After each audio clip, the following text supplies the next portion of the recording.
pusaka itu juga tidak sembarang orang boleh memegang. Mana ada tabiat leluhur kita yang tidak disalahkan oleh aliran-aliran yang pendatang itu, ya kan? Mana ada tabiat leluhur kita yang tidak disalahkan, lalu kita apa akan diam begitu saja? Salam mulia Mbah. Salam mulia.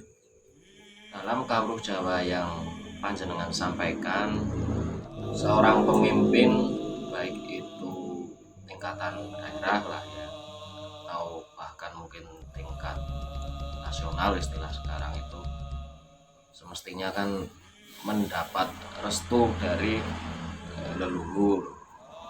Lalu bila memungkinkan juga kedapatan wahyu kepemimpinan atau wahyu keprabon.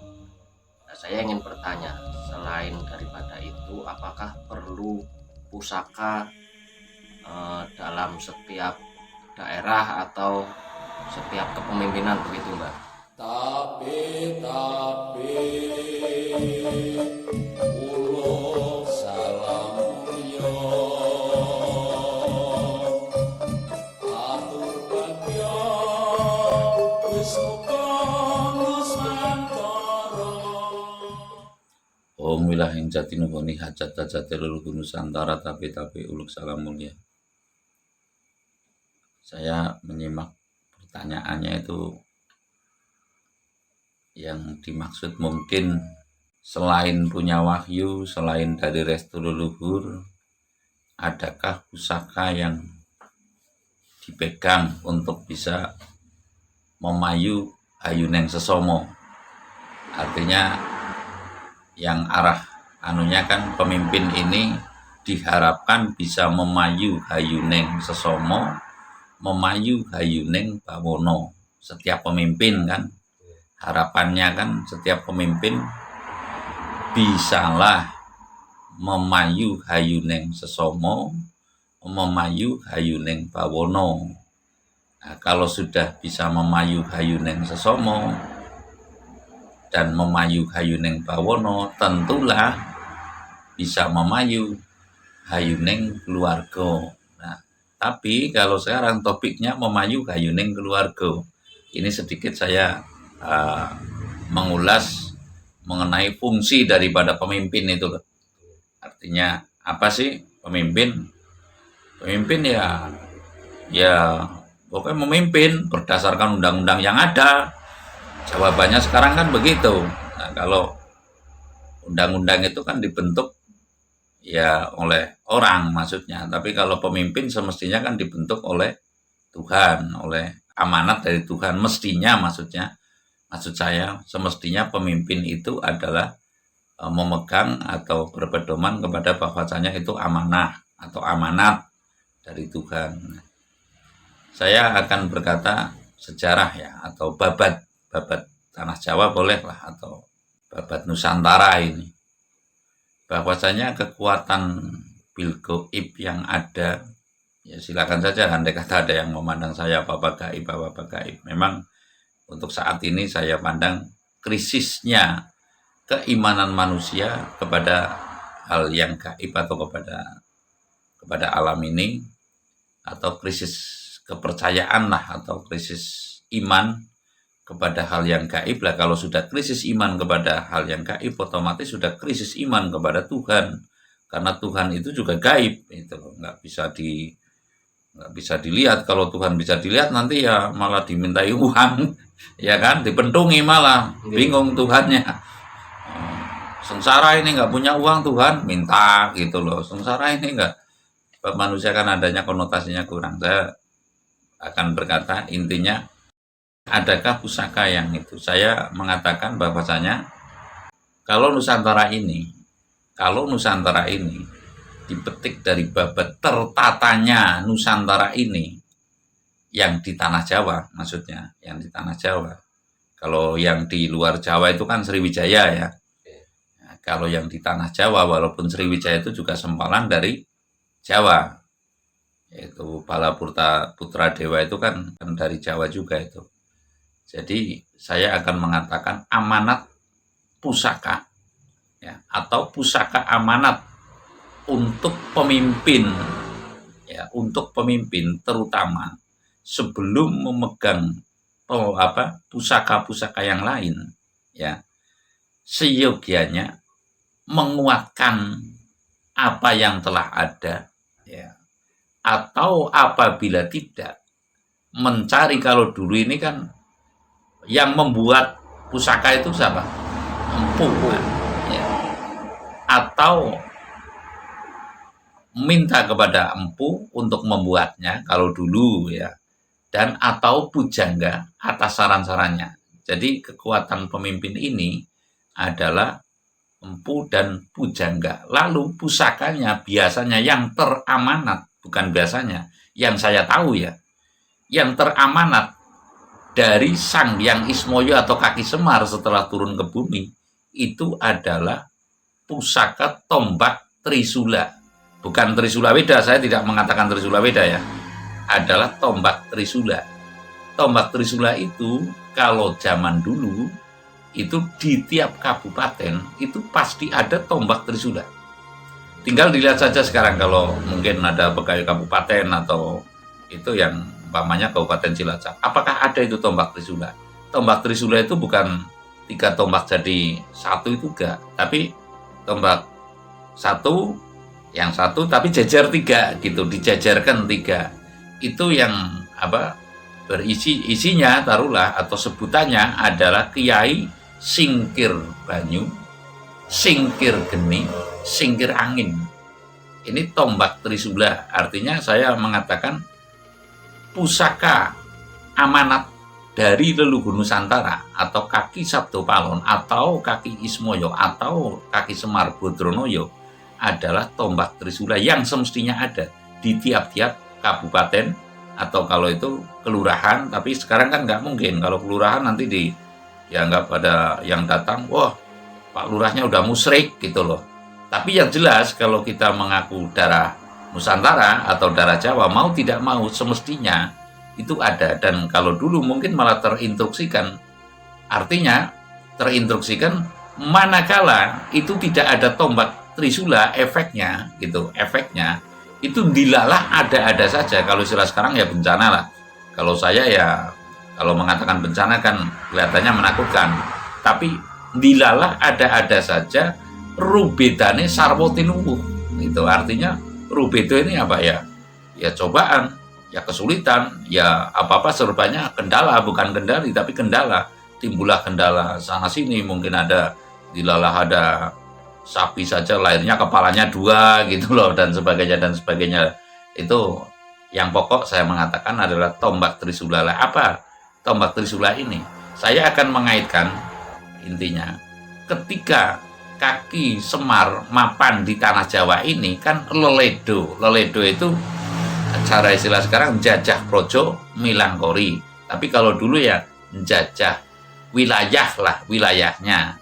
Nah itu pada prinsipnya pokok itu terperang menjadi 3 mas tanah Jawa ini, yaitu Jawa Timur, Jawa Tengah dan Jawa Barat. Konon ada yang mengatakan bahwasanya Jawa Timur itu kakinya, Jawa Tengah itu gembungnya atau perut ya, Jawa Barat itu adalah kepalanya.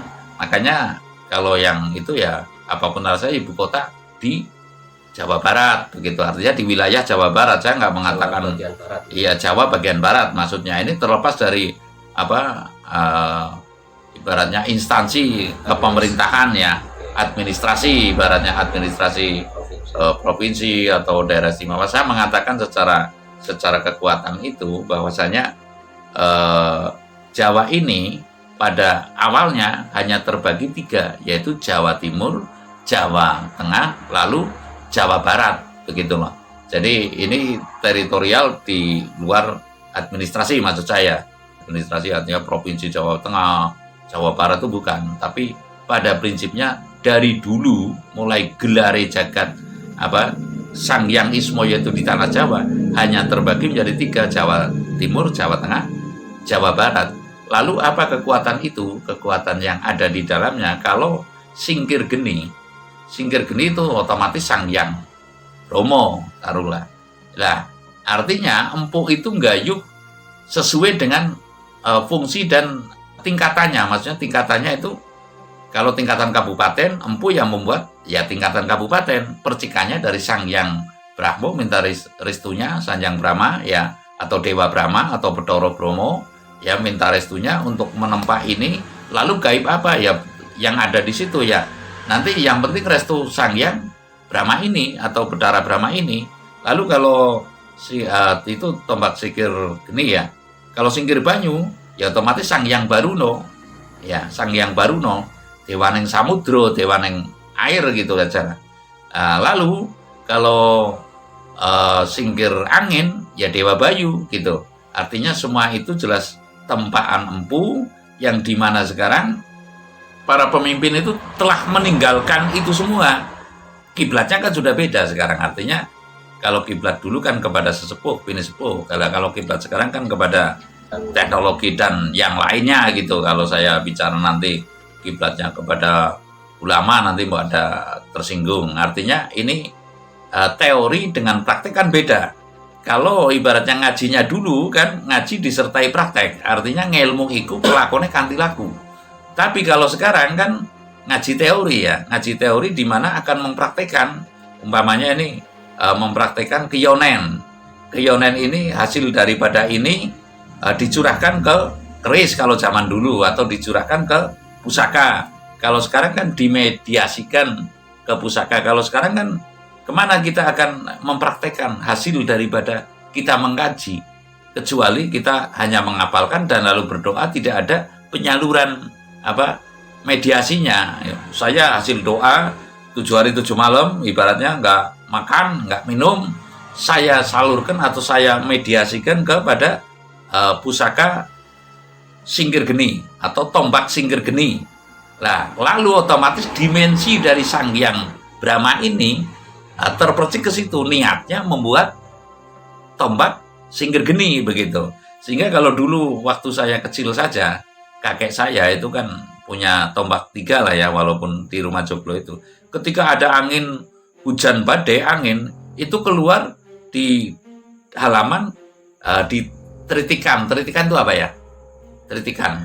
Di depan teras itu. Di depan teras atau di depan pintu itu hanya pegang tombak sambil menengadah dan berdoa dan betul-betul berhenti. Itu angin. Artinya ya kita kalau ngomong nanti wah itu musyrik syirik sudah itu. Tapi yang jelas melalui itu mediasinya ketika ada orang hajatan lalu hujan angin dan sebagainya, niscaya para sepuh dulu karena sudah ada biandelnya sehingga dan ada mantranya dan ada keyakinannya, ada imannya, lantaran itu nanti angin akan niscaya berhenti.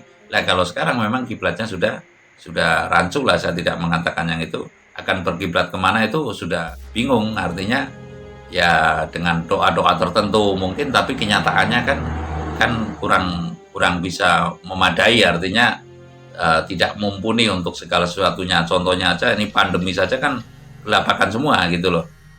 Nah itu tadi panjenengan kan menyampaikan di antara kegunaannya untuk meminimalisir kalau ada angin ribut atau apa begitulah. Apakah sedahsyat itu? Apakah kenyataannya terlepas dari itu, Mbah? Wong namanya bencana kan tetap ada. Begini Mas, kalau bicara seperti itu, apa kaitannya ya? Apa kaitannya? Ketika kita pusing di kepala itu disuntik itu kan pantatnya, umpamanya seperti itu loh. Apa kaitannya? Ya kalau kita kita kentut kita buang air besar, kita buang air kecil, ya kita berwudu, kok yang di itu bukan bukan tuburnya, tapi kita mesti berwudu. Kan ini enggak gatuk ya. Tapi kalau yang sudah itu tergantung keniatannya. Makanya kalau dulu Mas, pusaka itu juga tidak sembarang orang boleh memegang. Yang memegang cara anunya ya kalau Buddha itu kan bekal, kalau yang itu ya nujum lah ibaratnya, penjaga gedong pusaka itu, para sesepuh juga itu untuk merawat pusaka itu. Kan kalau keraton atau kadipaten itu ada gedong pusakanya biasanya. Jadi nggak semua orang, tentu saja yang memakai juga orang yang kedunungan keyonen, yang sudah melakukan riado atau melakukan puasa atau melakukan halwat atau tapa brata dulu, otomatis niscaya dengan kadar keyakinannya atau sakestinya gitu aja lah. Dengan sakestinya niscaya akan terhenti Mas. Apakah itu tidak menimbulkan ketergantungan terhadap benda itu, Pak, terhadap gaib itu juga. Begini Mas, kalau kita, ya Allah kita lapar, ya, lalu, maaf kata, lalu, apakah kita akan kenyang dengan tidak memakan? Iya kan? Oke. Yang membuat kenyang apa nasi? Kan begitu, ya kan? Lalu sekarang kalau apa-apa sampai ke sana, ini kita logik juga ya, artinya yang membuat beras itu Tuhan apa bumi? Iya kan? Kan itu sinergitas Mas. Artinya yang menanam manusia, yang menumbuhkan bumi, manusianya tidur, ini tetap tumbuh terus gitu loh. Lalu siapa yang memberi zat hidup? Otomatis Tuhan yang Maha Esa.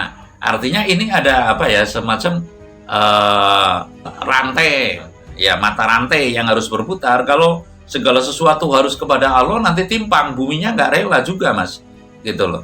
Yang ya kita logik saja, yang membuat pohon itu bumi apa Tuhan? Itu kan jelas di pelapuk mata kita. Lah kita sadar, yang membuat pohon itu otomatis adalah bumi. Lalu atas ridho dari Tuhan, atas anugerah Tuhan, zat hidupnya murni di tangan Tuhan. Artinya seperti itu. Hak hidup dan tidaknya pohon itu artinya kita nggak bisa memastikan, kita hanya berupaya, kan seperti itu. Ketika Tuhan mengendaki pohon itu tidak hidup, ya, lalu muncullah itu hama, umpamanya seperti itu loh. Jadi ini adalah mata rantai yang tidak bisa terpisahkan.